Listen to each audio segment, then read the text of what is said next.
guys, welcome back to my channel. On this channel I share weight loss or fitness related content, neuropsychology related content, or eating disorders related content. Today is a weight loss or a weight maintenance video. I want to talk about the different things that I do myself to ensure that I maintain my body weight where it's at. I'm roughly 67, 68 throughout the year. On a bad month or a bad week, you'll find me at 70. In months or weeks where I am doing a lot of fasting for spiritual reasons, Christian reasons, or I'm fasting just doing intermittent fast. So when I'm doing intermittent fasting, actually, you'll find me at like a 66. But when I'm fasting for religious reasons, that it goes as low as 62. But that's I can't maintain it because I'm not actually eating, right? So today I'm talking about how I maintain my weight between like a 67, 66 and 68 consistently through the year, consistently through the years. It's been like that. Number one, I don't emotionally eat. Like I don't emotional eating. So I've shared previously that I used to suffer from an eating disorder that has since been healed. Yeah. But eating disorder is different from emotional eating. Emotional eating actually falls under disordered eating, but emotional eating is a completely different thing. It's you're sad, you eat, you want to celebrate, you eat, but it's usually the sadness. So you're sad, you eat, you're stressed, you eat. You feel very anxious, you eat. I that's rule number one. I don't do emotional eating. And I don't do emotional eating purely because I've done the work and I keep doing the work. I see a therapist consistently to ensure that I actually saw a quote that says, that I got from my psychologist that says, we eat what we eat. I think it says we eat what we eat because we are afraid to feel what we feel. So I feel my feelings. I don't eat my feelings. And I know a lot of people that are emotional eaters, and that is sabotaging their weight loss goals. And yeah, all the work they put in at the gym. So that's the first thing I do to ensure that I maintain my weight. Emotional eating is a no. I have a psychologist that I see frequently. I have friends that I talk to about my issues. Like I have a community. I have my fiance that I talk to consistently. I journal so much. I pray so much. But I do so many other, I do these things to ensure that emotional eating is a no. I don't emotionally eat. Like emotional eating is a no. That's the first thing. Emotional eating, no. And I'm talking about, because we all know, right? So it's calories in, calories out, hey, what, all these mechanical things. We all know about them. I'm talking about things that are almost like away from the mechanical things of weight loss, right? That's the first one. Secondly, which one do I want to go for second? Secondly, I live on the 6th floor. I'm at Rez. I live on the 6th floor. I don't take the lift unless I don't know what's happening, but like I don't take the lift. I consistently take the stairs. It's 2 o'clock and I'm already sitting on 4,500 calories, because steps, and I haven't walked anywhere far today. I just literally took the stairs down, went to class and took the stairs up. But I don't take the lift. I take the stairs. I'll give you an example. On Sunday, I took the stairs so many times. In the morning, I woke up and I went to church. I went down the stairs. Then I came back from church and I went to Pick n Pay to go buy some groceries. I came up the stairs with my groceries. Oh, I was huffing and puffing. It was so bad. It was so bad. But I came up the stairs with my groceries.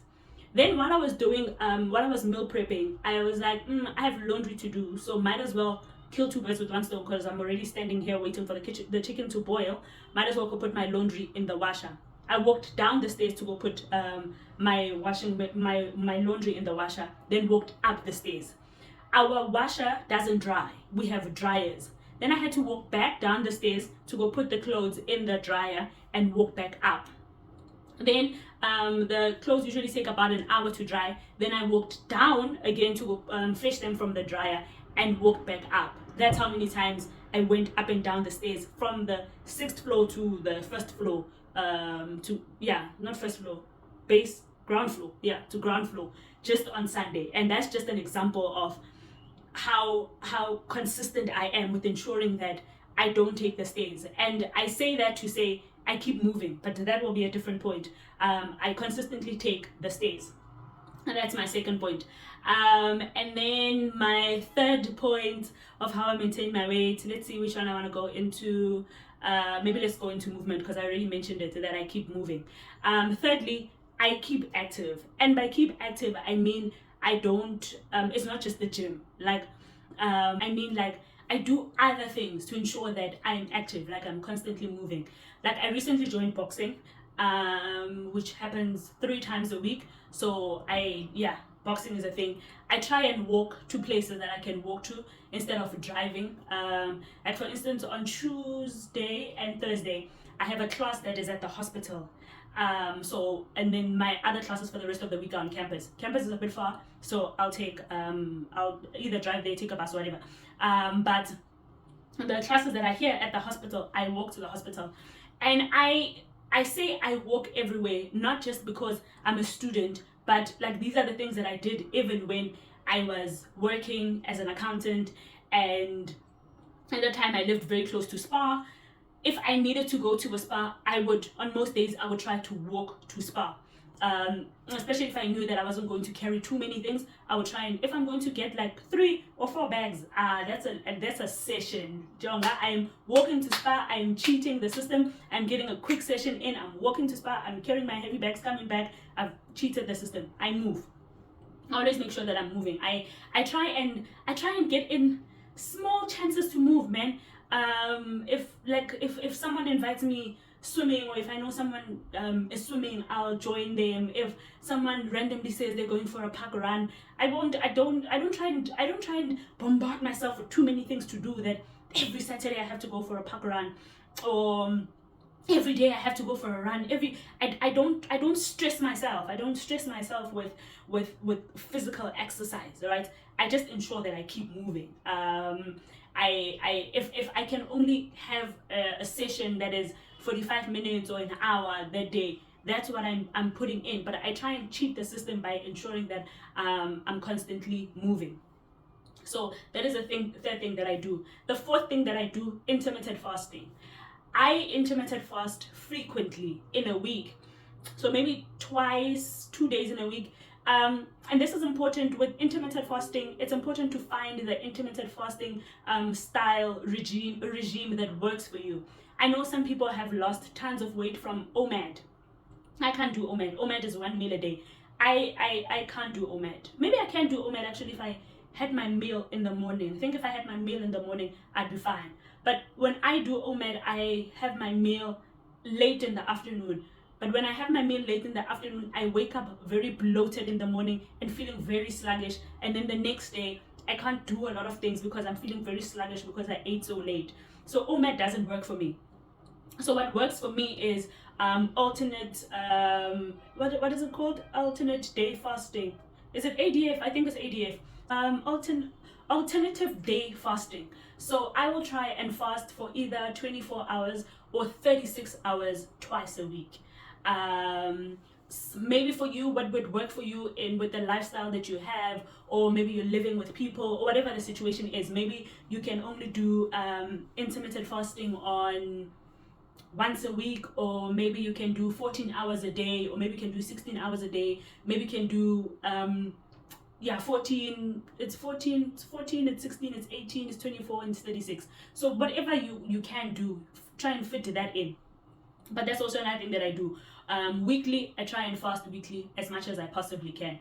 That's the fourth thing that I do to maintain my body weight. Number 5, I am aware of my food intake. A study was done. There's a study that was done. People say this a lot, and then it's like, what study is this that you're talking about? Maybe I must try and find it and leave it in the description box. But a study was done where they compared. I think they asked people how many calories do they eat in a day, or how many calories do they think they eat in a day, and then they tracked them, and they found that the people that lost weight or the people that maintained their weight, there was the difference between what they thought they ate and what they actually ate wasn't that big. So the people were actually aware. They were tracking their numbers almost like identically or close to what they were actually eating. And they found that the people that were overweight, or the people that continued to gain weight, there was a big discrepancy in what they thought they ate and what they actually ate. Like, the discrepancy was mad. Like, some people said they only eat 1.5 calories in a day, to find that they eat 4.5 calories in a day, 3,000 calories in a day. Like, the difference between what they actually ate and what they thought they ate was like times 2. So I'm very aware of my what I eat. I'm very mindful of what I eat. I'm very mindful of how much I eat. I'm very mindful of when I'm eating. I'm very mindful of my eating, and not in an obsessive way where I can't live, or I can't go out and have pizza, I can't go out and have ice cream, I can't have cake, I can't, no. But when I do have cake, I'll, like, if you randomly ask me when was the last time I had cake, I can tell you from the top of my mind, because I'm aware when I deviate from my plan, and not in a toxic way. It's not in an obsessive way. It's not in an eating disorder way where it's controlling my life. I can't do anything else. No, I'm just aware of it. Like, I can tell you when was the last time I had what's this, ice cream. I can tell you when was the last time, even with healthy things, I can tell you when was the last time I had broccoli, when was the last time I had mash, when was the last time, like, I'm very aware. And I will tell you how much food I'm eating in a day and how little I'm eating. And yeah, so I'm very aware and very mindful of my eating. I'm very mindful of how much I'm eating, when I'm eating. I can tell you when was the last time I ate extremely late, or I can tell you my toxic habit with maybe skipping breakfast or having a cup of coffee for breakfast. And like, I'm very aware of my eating. That's number 5. That's the fifth thing that I do to maintain my body. Number 6, I know my body. Like, I know my body. I study my body like I'm studying a textbook. I know my body. And that will help you so much, because sometimes people suggest that for breakfast, muesli is good for you. For some weird reason, I will not tell you why, muesli constipates me.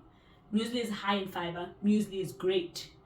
If I eat muesli the entire week, I kid you not, I am constipated. If anyone has an answer for me for this, please share. If anyone has done a study on this, please tell me where the study is at so I can read it. But for some weird reason, muesli constipates me. Does it constipate other people? No, it's great for other people. But will you know what is great for you and what is not great for you if you don't study your body? No, you won't. So I study my body. I will tell you exactly what fruits throw me off, what fruits contribute to my constipation. Well, not contribute to my constipation, but like minimize how quickly my body can process food, so I can have a bowel movement. Like, I can tell you those things. I can tell you which foods or which fruits make me feel sluggish, and which fruits and foods give me energy. I am aware of my body. I will tell you what foods make me break out, what foods make me, whatever it is, whatever side effects I get from whatever food, I will tell you. Without a shadow of a doubt, I will tell you, this makes me feel like this makes me feel like that. I study my body like if I go to a doctor, if I'm sick and I go to a doctor, I come to the doctor with the symptoms of the disease that I'm experiencing and other things that I feel like might be contributing to this illness that I'm experiencing, but I'm not sure because I'm not a doctor. But like, I come with a full like detailed thing. I'll tell the doctor. I remember when I before I got my braces, and they were, of course, I went to go see an orthodontist, and he was checking my my jaw and whatnot, and he was telling me all sorts of things. I got there and I told him that these are the other things that I'm also experiencing. And I remember him saying to me, "Well done, you're so aware." And I'm very aware. I study my body. I know my body. I know. Yeah, no. I study my body. That's number 6. I study my body. I know what's good for me. I know what is bad for me. I know which type of exercises are great for me and which types of exercises it's just going to be like I did nothing. I know my body. 7, I think 7 is a bit obvious, but it's worth mentioning. I drink a lot of water. But I try, and water is getting tricky now. The busier I get and the more I am away from my desk, the more difficult it is to drink water. So now I have a water bottle that I walk around with. I drink hot water. And not because they're hot water, what. I just drink hot water because I really just prefer hot water. But I can't drink hot water in the glass water bottle that I have.